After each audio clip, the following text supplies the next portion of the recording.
It's time to ignite your soul and unlock your full potential. Join us on Beneath the Helmet, the podcast exploring firefighters' health and wellness. Hosted by retired Fire Chief Arjuna George, our podcast is the perfect place to start your journey towards becoming the best version of yourself. So come on, let's join the conversation and find out what sets your soul on fire. All right, welcome back. This is episode number 8 of Beneath the Helmet podcast show. Today I got a very special friend, colleague, a mentor to myself through the fire service, retired Fire Chief Tom DeSorcy. Chief DeSorcy and myself have known each other for over a decade, definitely being a mentor for me through the fire service. We've traveled Canada, the US together, different fire expos and conferences.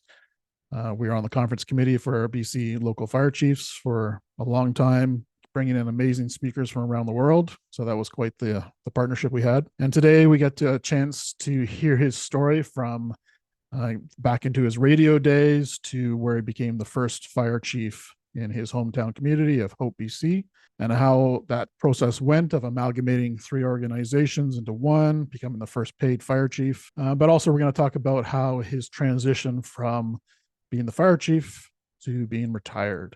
So I think that's a great topic for people to get some nuggets from and some wisdom for when they have to finally hang that coat up from the fire service that they love so much. So I hope you enjoy the show, episode number 8 with Fire Chief Tom DeSorcy. This podcast is also sponsored by Silver Arrow Coaching and Consulting, helping high-performing leaders from around the world prevent burnout, recover from burnout, and become more resilient. To find out more, visit www.silverarrowco.com. Until next time, stay well and enjoy the show. All right. Welcome, retired Fire Chief Tom DeSorcy. Congratulations on your recent retirement. That's quite the accomplishment. Thanks. Sounds different when you say it. But yeah, thank you. Yes. Yeah, it's awesome. It's a great experience so far, I must admit. Congratulations. So for those who don't know retired Fire Chief Tom DeSorcy, tell us a bit about your history. Where'd you come from? What brought you to where you are now? It's a long story, and it seems like a long story. From the beginning, it all started in a 1,000-watt radio station in small town Hope, BC, and that's basically where it came from. Born and raised in Hope, small town, British Columbia, about 6,500 people. Then it was 3,500 people. We are located, 2 hours east of Vancouver, so we're not big city. We are small outside the Lower Mainland. But yeah, grew up in a small town and wanted to be either a bartender or a radio announcer. That was my goals going through school. I think it was when we did a thing in grade 12, a bunch of my buddies and we had this idea that we were going to record everybody on videotape in our grad class and see where they wanted to be in 10 years. So I wanted to work in Vancouver radio. I wanted to work at CFUN, was the big station then on the AM dial. And I wanted to be a rock jock. That or a bartender. I don't know where how that happened, but that's what I wanted to do. And so clearly I was part of the entertainment side, part of the acting side, part of the getting out there and being out there, if you will. But then the big break came in high school in grade 12.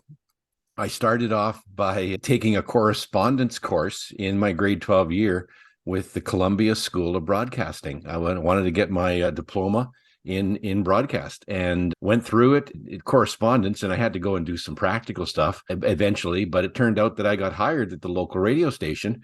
I was doing a high school news report. There was something that we did all the time. The students would come in and do a weekly report and update on the news of the day of the school. And I was picked to do it once. And then once the cat's fed, they know where the food is. And I kept doing it. They didn't have to operate or have somebody produce it. I was doing my own and in the studio. And before you know it, when it came time to do my practical work in Vancouver with the school, it was like, I can send you a tape. I'm doing a show now. And I was actually doing middays on the weekends. And it turned out that right out of grade 12, I was going to be working for the radio station. So, other odd jobs and such, but got into radio. And we're talking graduating in 1980, eventually getting on the air full time with the radio station a year later or so.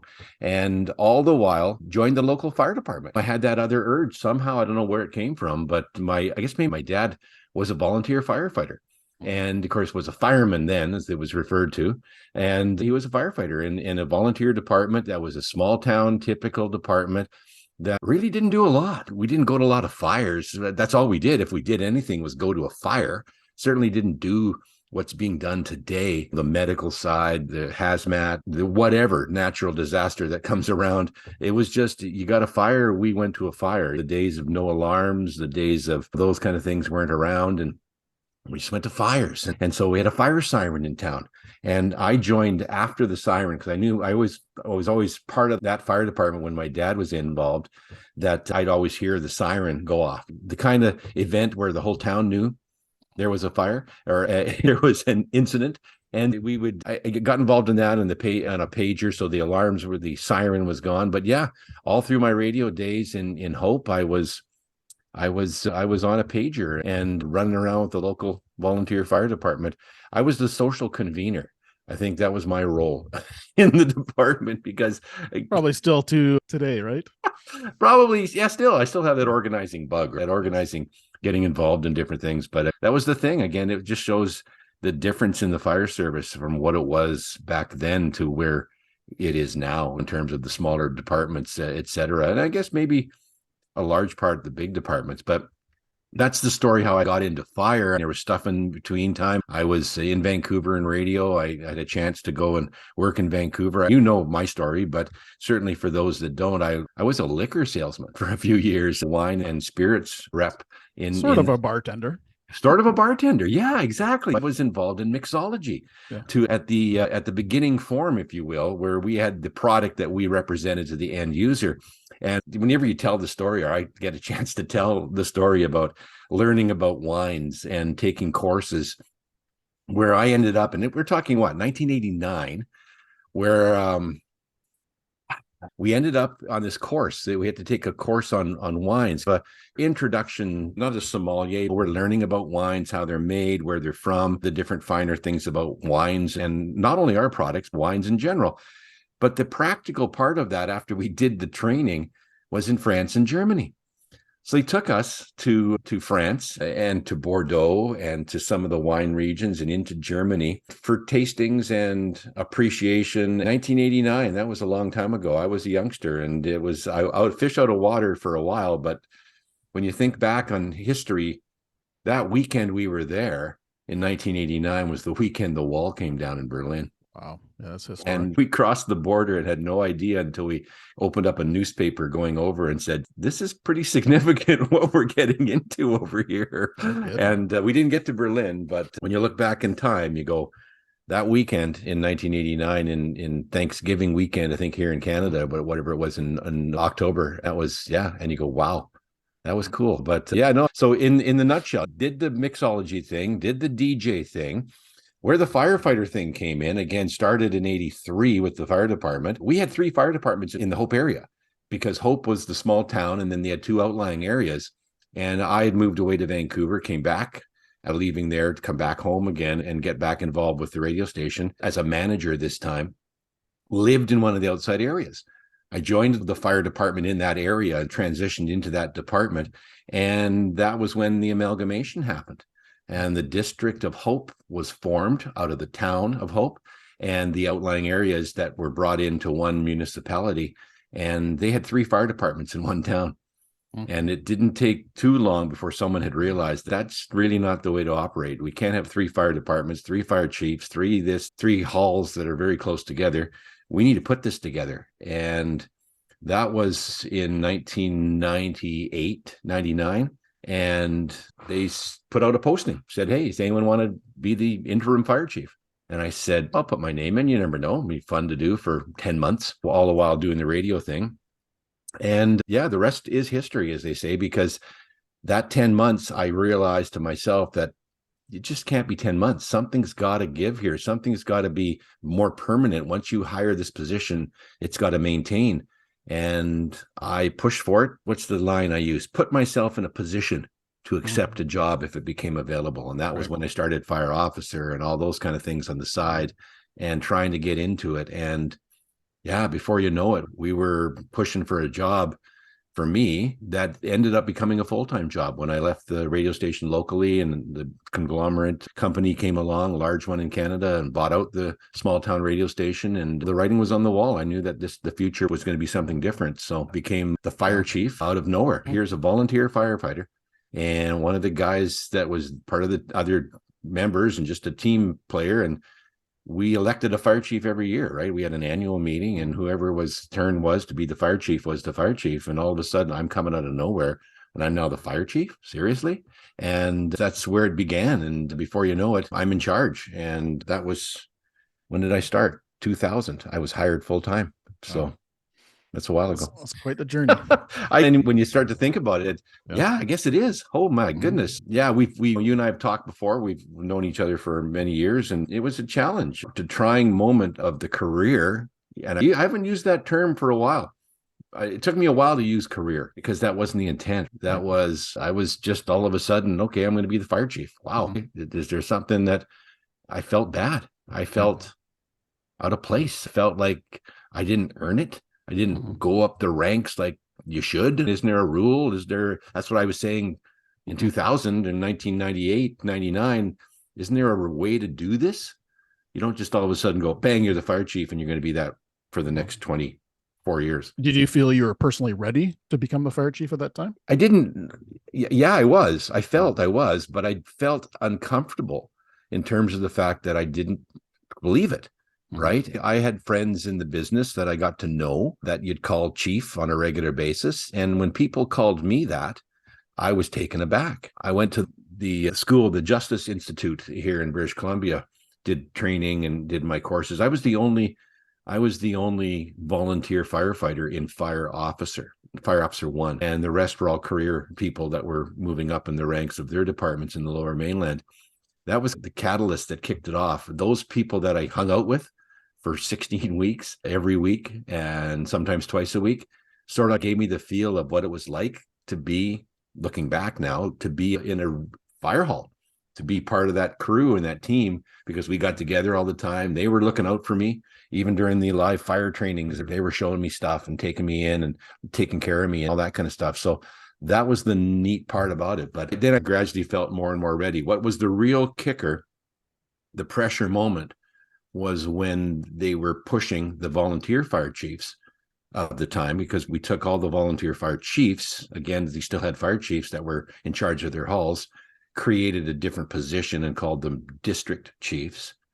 We didn't know what else to call them. We just looked it up in a book, kind of thing. We were brand new. We didn't have uniforms. We had different crests. So that we just didn't have that solidity, if you will, of being a fire department, being three together that had three different training things, three different ideas. And we're all, 4 or 5 kilometers apart. It really didn't make a lot of sense at the time. And so it was moving into that full-time position meant that the fire chiefs, because there was a committee that ran the fire department. And you know what that's like when you have a group of people running a fire department, whereas that's their only job is. And these elected officials were in charge of the committee that ran the fire department and gave direction to the 3 fire chiefs. Well, the 3 fire chiefs went to that committee, and most of it was makeup of the district council, and said to them, you need to make this a permanent position. The person is going to leave a job to come to this job. It can't be a part-time position. They didn't believe it was a full-time job.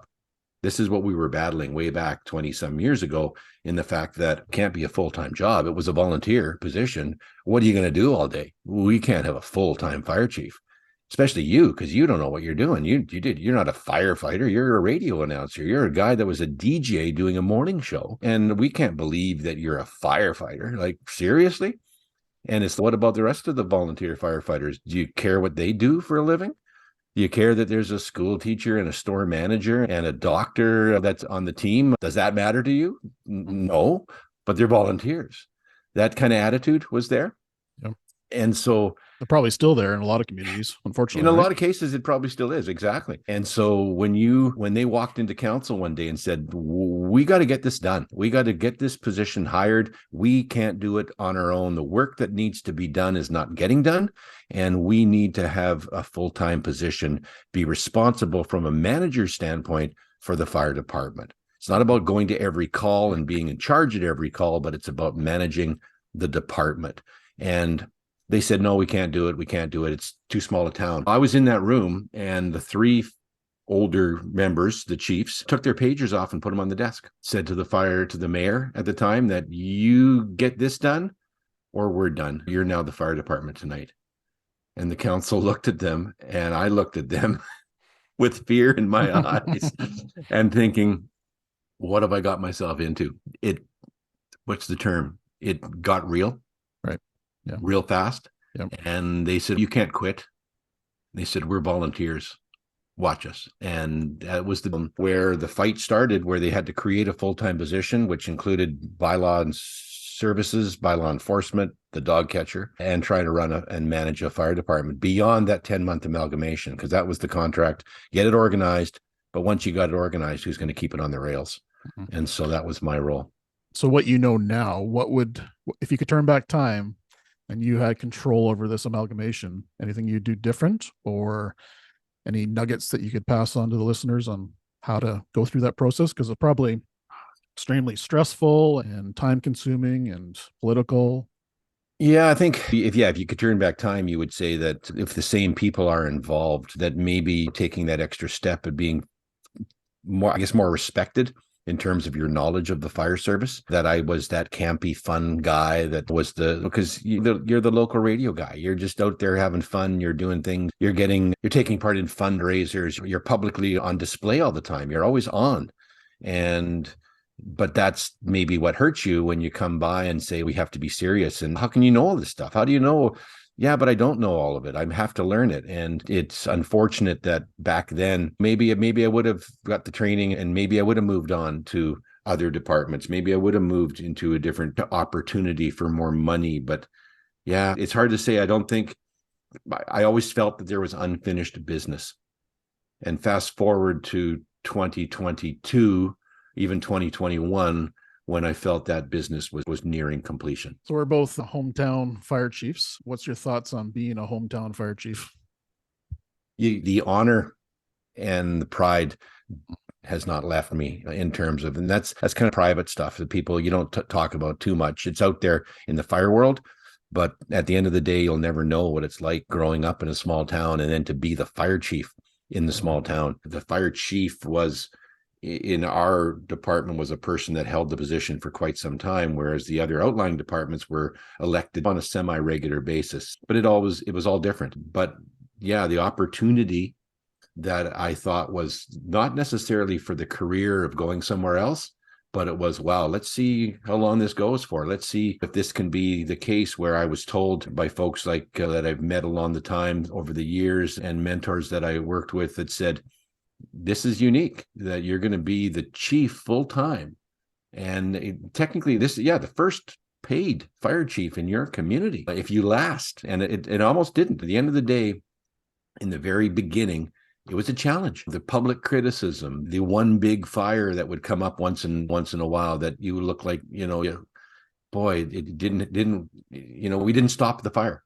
The right. Public expects us to show up and the fire goes away. But when you start to learn and get taught about control and about acceptable loss and such, that you're not heroes, that you want to make sure that you get everyone home safely and you protect what's burnt is lost, and what's not burnt is what we're trying to protect. And so you're educating the public around that. So at the end of the day, I think it hasn't left me and hasn't never escaped me that, you look back on that and go, well, that was cool. And the sad part of it is the fact that my parents never saw that. And right. And my story, and I lost my dad I turned 30. So it was 31 years ago. And I was a radio guy. The last person that he knew of me, the last image he had of me, was listening to me on a night show in his hospital bed in Vancouver. And I would stop by, and I'd be going in to do a night shift on our satellite radio network across Canada. And it was a program, and it was a country music program. And my dad was a country music fan. So it was neat that I knew he was listening. I knew that's one thing I learned in radio that we've talked about before, is that there's only one listener. It's the person that's listening to you right now. Yeah, there's more and more of them, but it's that one person that you're communicating with. And so I knew that I had one listener every night that I was on. That was my dad in the hospital bed. That's pretty cool. That's pretty in nice. Vancouver Hospital. So he never saw that. He was a volunteer fire guy. The part that I regret, if anything, was the fact that he never saw what I became. And the fact that when you create a uniform that we never had, they did have tunics back in the day. I have his old tunic, and they just had it as a uniform to wear out on the dance. I think that's what they did. They went to the annual dance, but they didn't have uniform shirts under there. They didn't have anything else that they would wear along with it. For me to be able to, that I wanted to show him that I was in uniform and I was a fire chief. My mom she knew at one point later on, but she was gone 15, 16 years later. And for the last 10 years or so, she didn't know who I was with dementia. So at the end of the day, again, I would go in a care home and visit her as a fire chief in uniform, and she just looked at me. So it was tough. And I wish that was different. That would be pretty cool to see them see what happened. And I take a great deal of pride in inviting the older members that are still around the community to come by the halls. We still have the halls. We still have 3 fire halls. In history, looking back, if you did the whole thing different and knew it was going to be an amalgamated department, those areas wouldn't have had fire departments on their own. They would have taken service from a bigger department in Hope, if you will. But that's the way it was back in the day, that your fire trucks didn't leave the community, and they stayed in that little area, and they were paid for by the people, and they didn't move outside that area. So that was the time then. But yeah, I'd love to bring them in and show them what we've done. And it's a proud moment, very proud moment. We always say proud chief. And that's the case when the guys come by and go, do you remember what it was like in the late 70s? Take a look now in the 2000s and see what we've done and where we've come from in largely the same buildings, but with a completely different set of equipment and people, obviously. Yeah, I think in the fire service in general, we're lacking that historic kind of archives. We seem to just move ahead and don't respect the fathers and the mothers who fought before us, right? So it's important. And there's one fire hall at one of our halls, the old departments, if you will, that took pictures of everything. And there's books of albums of photographs that are still in there, which are great. You pull out those archives and you take a look and remember back, and you come into one of the fire halls here, and you see the pictures on the wall of the guys that were there before and the team that we created. And like our crest that we have today, that is created largely out of the old crests, the old logos, was one thing I did. And when I took over, maybe not having the fire experience was a good thing in terms of the history, the tradition of the fire service. I didn't have all that. I had some, but I didn't have all of it. And it's probably helped me along the way because I created tradition. I started things in the fire hall I thought needed to be started for the future. Fun awards, those kind of things that we do annually. Took some things away that we did annually that wouldn't be done anymore, but added other things that needed doing. I think the idea that creating the uniform, that was met with a lot of objection by the outside, by the political people. Having uniforms, this is becoming a big thing now. Why are we doing all of this stuff? Why are we creating all of these different things that we don't need to create? We're making this a bigger deal than it really should be. And that was the whole attitude. Guess what, people? We need to have this. We need to have recognition. We need to have a sense of belonging. We need to have a team feel, and we need to show people who we are when we get together. Having a uniform day to day was a challenge because that's all a waste of money. No, it's not a waste of money. It's obvious key to have identification. You show up at an incident, you show up at some place where you're just the one person getting out of a vehicle that may or may not have lights on the roof, and you get out and you show up and it answers the questions before they get asked. Yes. Oh, you're someone important. But also provides that sense of safety for that person who's going through the worst day of their life. It's a sense of safety seeing that uniform is okay. Somebody's here to help. The same reason why when you tell people why we have sirens on fire trucks. Sirens on fire trucks are designed to get you to where you want to go and move people out of the way. But they also tell people we're coming. It's that audible signal that my call has been answered. When I phone 911 and I hear sirens coming from a great distance, that help is on the way. Yep. And that is that sense of relief and that sense of feeling that says, okay, it's going to get better now. And when you tell people around that, yeah, that's what it's for. I fought to get a vehicle. I was given a vehicle allowance, but having a marked vehicle with a light and siren, oh my goodness. I was one of the first in British Columbia, one of the few that actually got permission from the province to have lights and siren on my private vehicle, and found a way to do that. All of the stuff that I learned goes back to one thing, and it was the connection I developed in the fire service. And that's the one thing that I would never change. I'm glad I met up with people. It was in 2000 at my very first fire conference where I met your former fire chief, Dave Enfield. And the people that I started to meet and get to know were the people that showed me what they did, and you soon saw that there was a bit of a pattern in the way things were done. And if you had a question, you had some kind of a thought process that you needed to talk about, you did so through the Fire Chiefs Association. That was huge. That was the big thing that got me validation, that when someone says, well, where'd you get this idea from? What are we doing this for? I'll tell you why. And yeah, that was huge. That was I'm the biggest proponent for being involved in a fire association of some kind, no matter what level you happen to be at. Yeah, couldn't agree more. Your lessons from your previous career as a radio announcer, bartender / sales, what kind of tools did you bring into the fire service that you think really propelled your leadership style and changed some things in the culture there? My biggest way from used to do a lot of amateur theater, drama, and radio was theater of the mind, still is. And that's the best part of doing podcasting that I do now, like you're doing. And it's that theater of the mind. It is, people don't know what they're creating, their own image, their own picture of what you're talking about. And it was that from the stage, first off, I've learned a couple of things. And the one is that always leave them wanting more. Walk away from the radio station with people thinking that, wow, I wish that show was still on the air. I wish that you were still, I still get that today. There are people, it's a small town, that people that are still around that remember Tommy D when he was on the radio. And that's something that, yeah, be proud of that. Be proud of what you've accomplished and recognize what you've accomplished. Yeah, I've done that. And it's maybe personal, it may be inside myself, where I say, yeah, I went to Europe and crossed the border into Germany when they were taking the wall down and opening up a country in the world. But go back in your life and start to recognize significance. Recognize what you did, whether it was significant to anyone else but yourself, but recognize what was significant in what you've done. Again, leave them wanting more. Never overstay your welcome, and know when the right time is to step aside and finish and move on to something else, or stop the show. And knowing when to say when is the key. That you have to believe, and you have to believe in, don't be ashamed and going backwards to say, why did I do this? And you go, wow, that's related to this. And you go, yeah, I was right.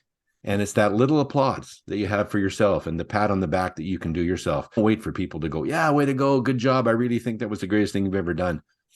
Yeah, if only you look in the mirror and tell yourself that's the greatest thing you've ever done, that's enough. Yeah, it's a good message, because I think a lot of times fire chiefs don't get the recognition they deserve. No. So to keep them motivated, to keep them going, it's just one of those things that seldom happens at that level of fire chief. So if you have the ability to do that yourself, give yourself those little high fives and those back pats, I think that is going to help you just move through those transitions and those tough times. I've said before, and for those that you talk about radio, and I'm glad I did that stuff. I'm glad I took the training, because it's like anything. People say, just go on the radio, it's acting. No, wait a second. You need to, there's a training process. There's a thing that you learn, and you learn from a lot of the old school people in the business, so to speak, that there was, and again, recognizing significance, recognizing history whenever things come around. When you remember when K.D. Lang sang with Roy Orbison, and I heard an interview, and I'm just digressing a bit, but I heard an interview on the radio a while ago with K.D. Lang, and she was telling about the history and the anniversary of the release of that song back in the day. I remember when that song was released. All of a sudden it came back to me. And why do I remember it? Because I was the station manager working at the radio station then. I don't think I was the manager. I was working at the station then.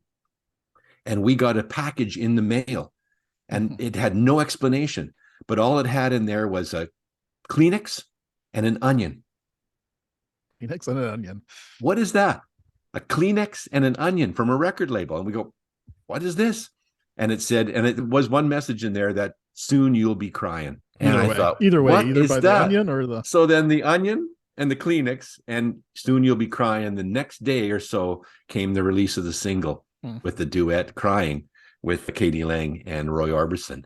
But that's a significant song. And I remember the moment that I was introduced to that song, and whoever put that package together, I hope they remember that whole promo kit that came out from the record label. And that was the fun part. You always remember the fun times. Yeah. And I go back to the training part of broadcasting. When you can smile when you talk, and then this is a training thing that when people don't see you, like you see us, but if you don't see us and you smile when you talk, it's a different sound. I catch myself quite often on purpose, smiling to myself, thinking back to something. And you know something, if something's bugging you, smile.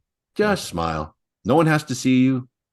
100%. Just smile. Yep. And at the end of the day, you feel good. It makes other people feel good if you smile to them. You go on a enforcement kind of event. A lot of our job as a fire chief in a smaller community is going to enforcement, going to burning complaints, going to different things by yourself without a whole fire crew. But it's all about your demeanor and how you act and the way you present yourself. That's customer service. At the end of the day, when you can do that for yourself, it's a pretty good tool. And it's something I do when I talk. Of course, if I'm on a phone, not necessarily on Zoom calls, so to speak, but at the end of the day, it does change your demeanor when you're smiling and talking. And if you can do that more often than not, then you start to feel better about yourself. So those are the little tricks that I've picked up along the way, right? That's a great tip. Yeah, I think it's contagious as well. Laughter, smiling is contagious, but it's pretty hard to be angry or sad or mad when you're smiling, right? So. And you go back over time, and going back to original question you asked about changing things different. At the end of the day, you could do a lot of things, and you could waste a lot of time and really eat yourself up inside by saying, I should have done this different. I should have done this different. But at the end of the day, if you did one thing different, it would have to be a long time ago, and that would change everything else that happened along the way. And I don't know that I'd want that. Things happen for a reason, and everything that I did or didn't do was done for a reason to get me to this conversation with you today. Yeah, no, I'm totally glad you said that, because I think that's true, that where we are today is brought to us because of everything that happened in our past. And if it's good or bad, some of those bad things were our best lessons, right? And it brought us to where we are today. So I agree 100%. Totally. And the things that we've done, you and I have done some stuff and gone through a lot, and a lot of waters come under our bridges, so to speak, over time. And you start to go back and remember those things. That's the best thing you got. And I go back to my parents, where my mom, for example, spent a life creating memories, and they were gone. They were taken away from her, unfortunately. But it was that time that you had where she had, and the times that we had around our house that I remember with her friends. I find it entertaining now. I'm older now than my dad ever got to be, which is unique and significant. But when I think back to those people that they were hanging out at our house visiting, and the functions we would have and those kind of social gatherings, I don't know how old those people were. They always seemed old to me. But when I guess reality sets in, you go, wow, they were in their 30s. And you think they were kids. Now you're the old one, right? Now I'm the old one. That's the different part. But you have to celebrate. You have to recognize, you have to celebrate, and you have to celebrate with yourself. And because at the end of the day, you can't wait for anyone else to do it for you, and feel comfortable where we're in a position, all of us are in a position to make change in someone's life. And let's make sure we make it good.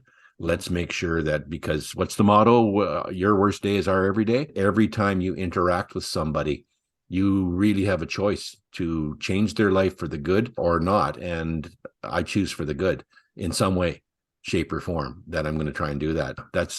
Life is short, and you got to live it to the fullest and do what you can do. Certainly not recklessly, but at the end of the day, you go back and remind yourself what you did. Remind yourself that, hey, remember when we used to cook lamb and roast beef on Salt Spring Island at training weekends? Did we impact those people that took the training? Yeah, I think we did. We did 100%. Impact people that took training, not only in my department, but the departments that visited. And when you can talk about that and say, yeah, remember those days when we used to host those events, and That's what they were, events and the conferences that we would attend. And it's, about our Team Red group, for example, that is a group of people that stayed together throughout thick and thick, if you will, through the pandemic, and realized that, what happens if we don't have a conference anymore and we can't see each other? Holy cow. And we've managed to work through that and continue to be together as a group. And it's something you go back and go, what if this never happened anymore? We fixed that. We tried to fix it and we keep it going. But ask yourself that question. All those experiences that you're living are never going to be repeated. They're one-offs, and you either can regret them that they're over, or go and find something that will add to it and make a new one. Totally. Yeah, I think we live in this fast-paced world where we're go all the time. We're never in the present moment being grateful for what we have and what we've experienced in life. So I think that's super key to being a calm, collected person, a happy person. Stressing about the past, stressing about the future is just not a healthy place to be. It can't be. And you can sit here and dwell on the fact that, wow, I wish I really down today and I really feel bad about not doing this or not doing that. But ask yourself what you did do.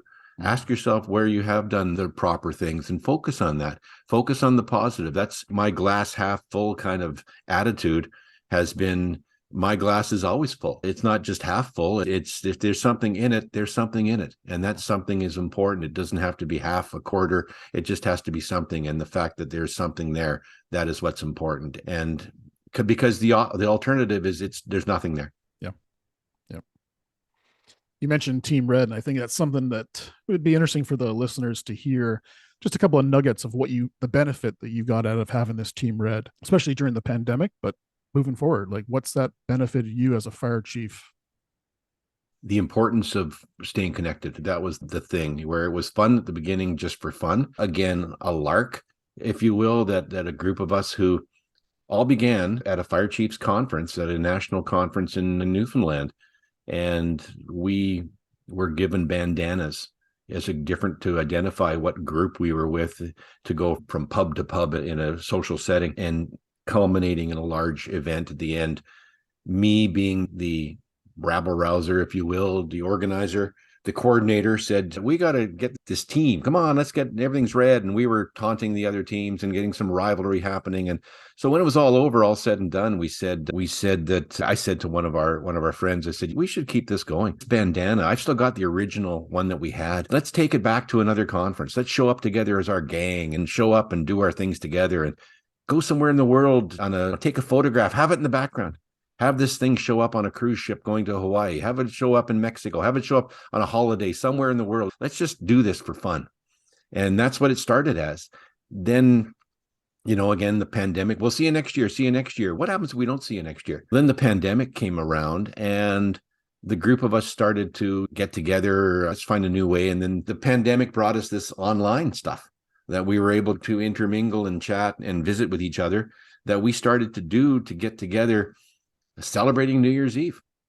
And it was New Year's Eve on the west coast of Canada at 7:30 when you were in Newfoundland time. So we'd get together at 7:30 in the evening Pacific and have a toast and celebrate the new year, and do it across Canada with everybody that was in our group of people, about seven or eight of us. And the core group that started to just always, let's get together again next week. Let's just chat next week. And for the last 2 years plus, we've been gathering up for the most part every week on a video call and staying in touch. And the things that we've talked about, the things that have come under the bridge, from separations to cancer diagnoses to you name it, things that have gone through mentally and physically with these people that we've all worked out and through together. It's remarkable. And we've taken this on the road, actually. We went to Nova Scotia, and did a presentation at the Maritime Fire Chiefs Conference on this very topic. Sat there, did 45 plus minutes or more, and talking about our journey and who we all were from across Canada and what it meant to stay together, and then talked about and got people to recognize that's what they need to do, is form their own group and stay in touch with their own group. We did that at the Canadian Fire Chiefs in Ottawa as well the same year, and did the presentation. There wasn't a dry eye in the house, so to speak, as they say, and using the theater term. It was remarkable, and the message that people are recognizing, going, wow, it's pretty homegrown, it's pretty non-clinical, peer-to-peer counseling, if you will, but it is certainly just homegrown, talking to each other with a background, or I guess we are together in terms of what we have in common. Right. From being fire chiefs or fire related. Nobody knows a fire chief like another fire chief. We go through a lot of different things, and it's very difficult. I think this is the whole retirement discussion, when now I'm realizing that when you, with all due respect, work in a job, when you go to work as an employee of a company and you retire, you leave that company and just don't do it anymore. But if you have responsibilities, if you have certain things that you have to do and people to care for and lives to be responsible for, all of a sudden you don't have to be. It's a different feeling. It's a freeing feeling. It's freeing because you have put someone in the position now to take that responsibility, and you're very confident and fully aware that they have the ability to do that, and you can let it go. And that's the big difference. When people say you're retired, that's great. There's something different about retiring from a fire chief's position. It's different than being in a career, larger department, I think. When you're the smaller one, when you're the only person that is employed there, that is all of a sudden now who's going to hand over, who's going to take this from you, and who's going to carry that torch, if you will. That's leave them wanting more. That is the mentality or the thought process around it's the right time. Know when it's the right time to hand over the torch and be comfortable doing so. I'm still a member of the fire department as a paid on call person. I'm a cold zone kind of person. I don't want to be at certain incidents where I'm perceived to have people look at me to be in charge, because that's not my role. But I'm a supporter. I'm doing things behind the scenes. I am doing routine administrative stuff for the volunteer department, as it were. Now that's where I'm at, and that's fine by me. I think it's powerful to have that mindset of allowing the next generation to come in, not holding on to anything, and that passion that you had is not lingering still, holding the fire department back. So it'd be interesting, when did you start contemplating retirement, and what did you put in place to make that transition happen? For me, it was based on the fortunate fact that we have a pension plan, right, in the fire service as a municipal employee. And I took a look at the numbers, and the number that said, here's the age that you can retire.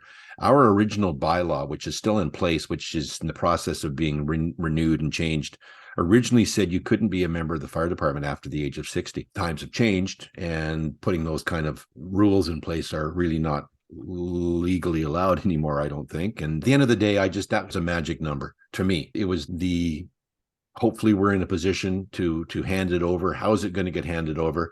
But when you see someone, like in our case, who came up as an opportunity, that you're going to recognize that this person, these people that we're putting in place now to follow, they may not be here if you hang on.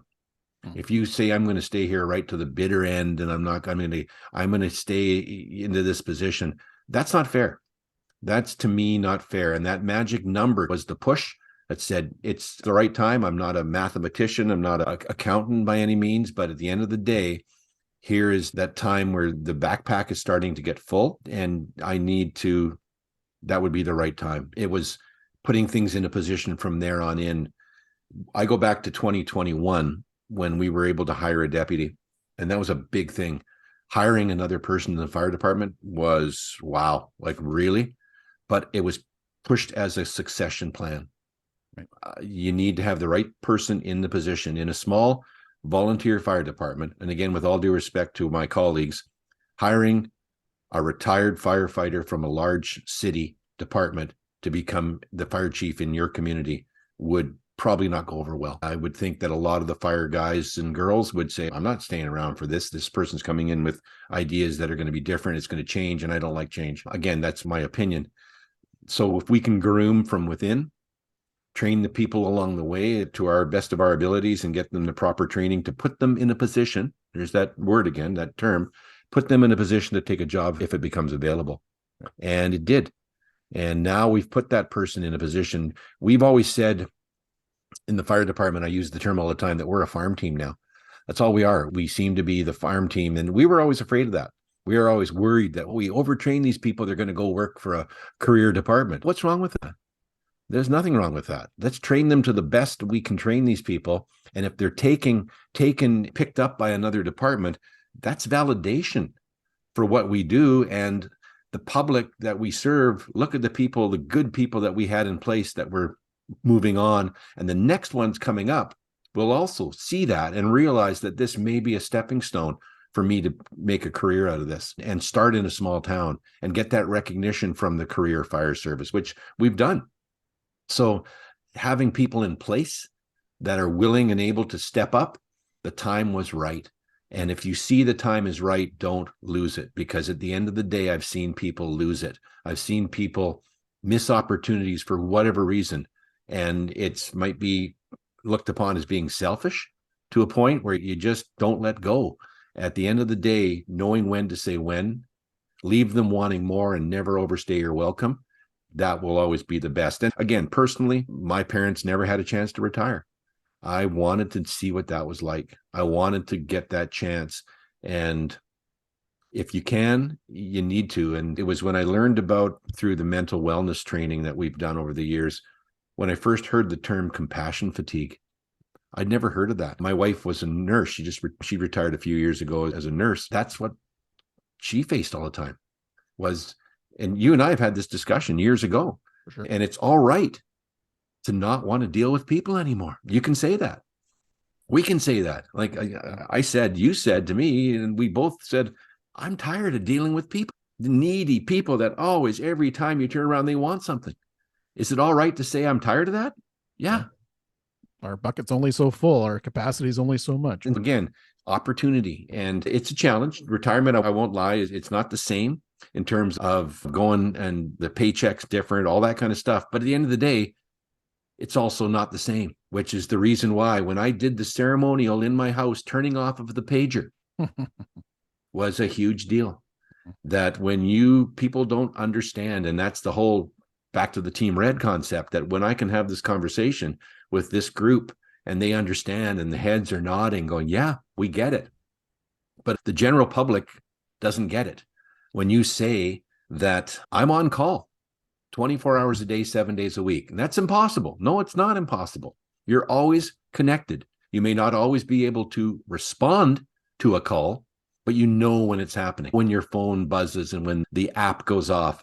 And you could be on holidays on a beach in Mexico if you're so fortunate to have that opportunity, and you have cell service. There's a call. There's a structure fire. Something was going on, or you're getting a text from somebody going, yeah, everything's okay. This is what's happened. You're reading news items. You're always responsible. And when I was off for a while on vacation before I officially retired, but I was still on. I'd never in 23 years been able to take a vacation. And yeah, you say, I'm off on holidays. You don't turn off. You don't shut it down. You don't say, I don't care. You can't, because you are ultimately responsible because you're at the top. And that is when you're standing on the heap. Yeah, there's still something pushing down on you, but maybe it's the pulling that's pulling down on you that doesn't weigh you down, but keeps you grounded and pulls, and they're always grabbing at you. It was that moment when I said, I don't do that anymore. And how many times throughout a days have I said to myself, I catch myself thinking of something and going, what happens? And I stop and I say, that's not my responsibility anymore. Yeah. And say that's so freeing, isn't it? So freeing. It is totally. It's a different, and again, celebrate it. I feel guilty sometimes. And I go back to, I told somebody, it was the old, what's the year now? 19, I want to say 30s. When was the movie Scrooge was on the Christmas Carol, the black and white version with Alistair Sims is the character of Scrooge. And he gets up in the morning after meeting all the ghosts of the Christmases before and future. And he gets up and he goes, I can't feel bad for being so happy. And then, and that's the feeling I keep getting is that I feel bad for being so happy. But that's okay. And at the end of the day, life, again, going back to the fact that life is short. And for my parents that never got a chance to retire, never saw that time to do whatever you want. First thing I said to me said, what are you going to do now that you're retired? I said, whatever makes me feel good. And this conversation right now is filling that Awesome. Thank you. I'm very proud that you recognize that in yourself and that timing. And like you said, there's so many chiefs that put in the extra month, extra year. And unfortunately, when they finally retire, quite often, more often than not, they pass away because they're so connected to their job. Their job is them. I find, I think go it's ahead. important to have that self-identity outside of the fire service. Do you agree with that? I think in a small town, what's really different is that when you're the fire chief, if I'm the fire chief in a large city in Canada, they'll know me through the news, they'll know me to a point, but at the end of the day, the average person on the street may not know who I am. In a small town, everybody does. Be it on duty or off, they know who you are. And that's the part of me that goes back to the old performance days of being this person who's out there, that I was out there, and that was a radio thing. And that's where people, maybe to my detriment, maybe to my benefit, but at the end of the day, I haven't changed, and I'm still doing that. I'm still taking part in community events and having some fun and being public. And then maybe that's people that didn't know that's the fire chief. You shouldn't be the fire chief, that you have to be this old person that is respected and doesn't do anything but doesn't go to a fire, doesn't do anything. Wait a second here. This is a different role in a smaller community where you're the only paid person in the fire department. Sometimes during the day, when you have to have the courage to tell the public that times are tough in the fire service, that the volunteers aren't available, that at this very moment, I would say at any given day, that there are 2 of us in town.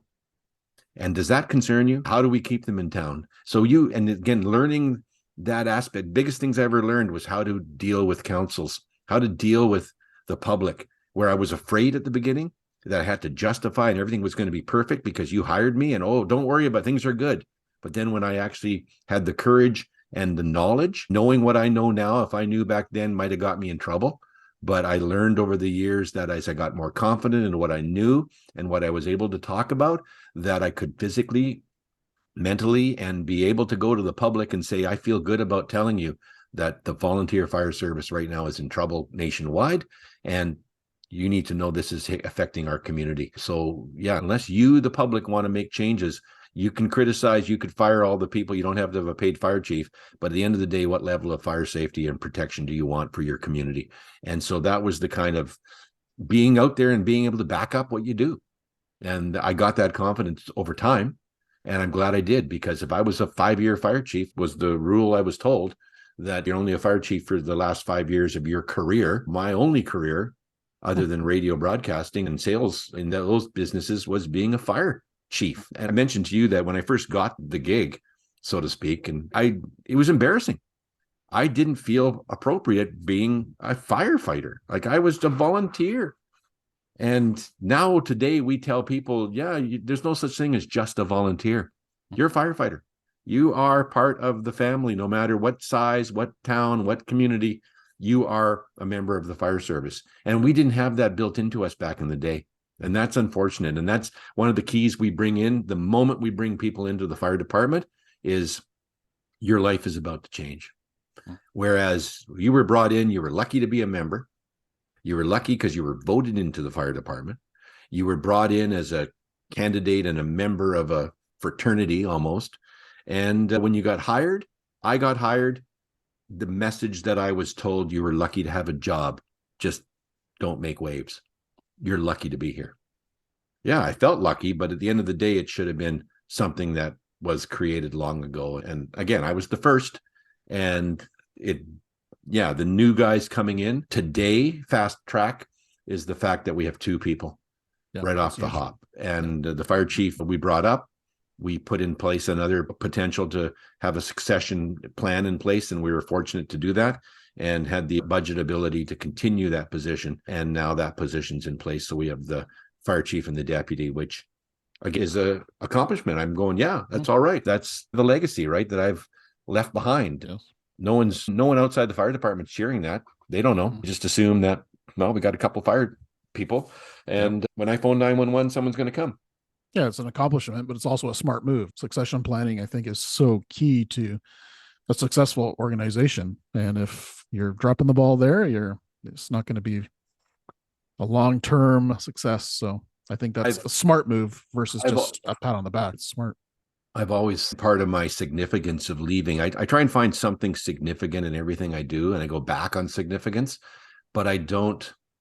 It really wasn't important to me to hit a certain years of service. Yeah, the age, one thing was something just because of the finances, so to speak, or the pension. Yeah, it's the magic number. Take it. It's there for you. You've earned it. What are you hanging on for? I go back and say, okay, 1983, I joined.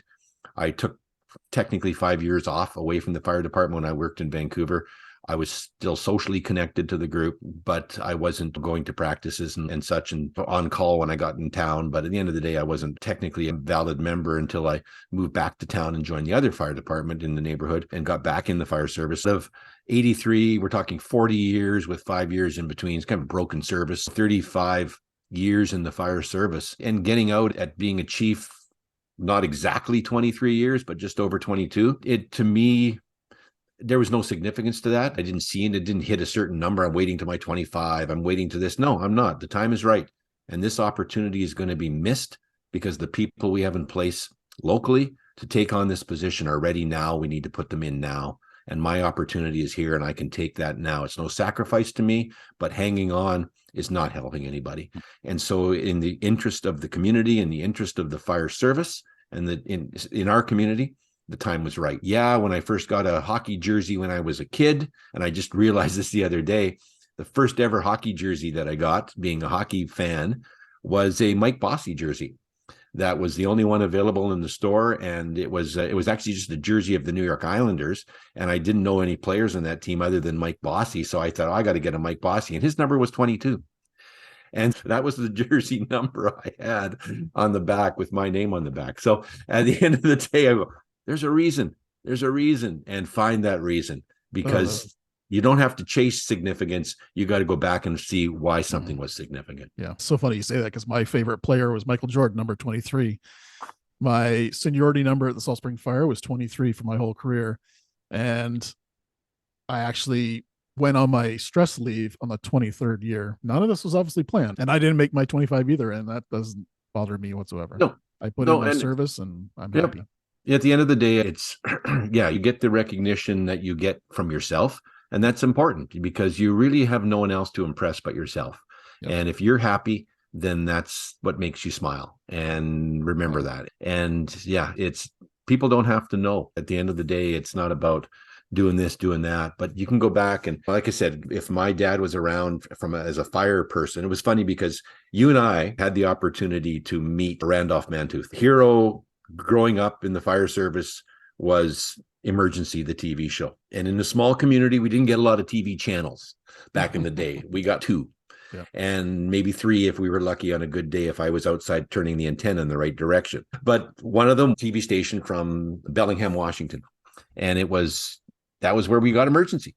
And that was, my dad was in the fire department and I was a young kid watching the show and I was going, oh, this is great. And he was, God, this is terrible. These guys don't know what they're doing. This is that wouldn't happen. That wouldn't happen. But when we had the opportunity to meet Randy and have him up for a conference in BC, that was cool. And that was really something to go back. And that goes back to when I realized the significance of that meeting, going, I always wanted to do this in some way, shape, or form. I always wanted to. I had my little bike with the light on the handlebars, and I had a siren. I wanted to be something in that kind of realm. It was funny being on a radio station, being a news reporter, because in small town fire, small town police, small town radio, you do everything.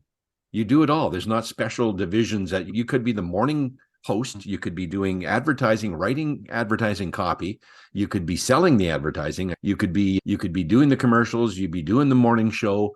And then you'd be doing news stories, because when there's an event in your community, you got to be on the air, get a little tape recorder and feed a story down to the main station or even into Vancouver where our news was sent to sometimes. So large events, we're doing the coverage. But I was doing fire coverage and I was a firefighter. I was on the team. So a fire was a big thing because we didn't go on very many calls. It was small town, but to get a fire, that was a huge deal. And there'd be times I'd have a pager on the air and hear a call come in and can't leave because I'm on the radio and I can't put on a long song and just leave. You'd hear the calls and you try and tune it away, but then I'd follow up and I'd be at the fire hall doing a report on, yes, the fire department responded to this fire. There were no injuries to report. The standard issue report of a house fire. But then you hear the truck beeping, backing into the fire hall while I'm recording the story, taking off one hat and putting on another. Yeah. But again, that was small town fun stuff. And so you have to look back on that with good memories, because not a lot of people in our business, in the fire business, can say they did that, can say that they interviewed people on the radio, that they did. I did a music program. I was part of a team that we did a show called Country Coast to Coast. We were on the air midnight Pacific time in Vancouver, across Canada.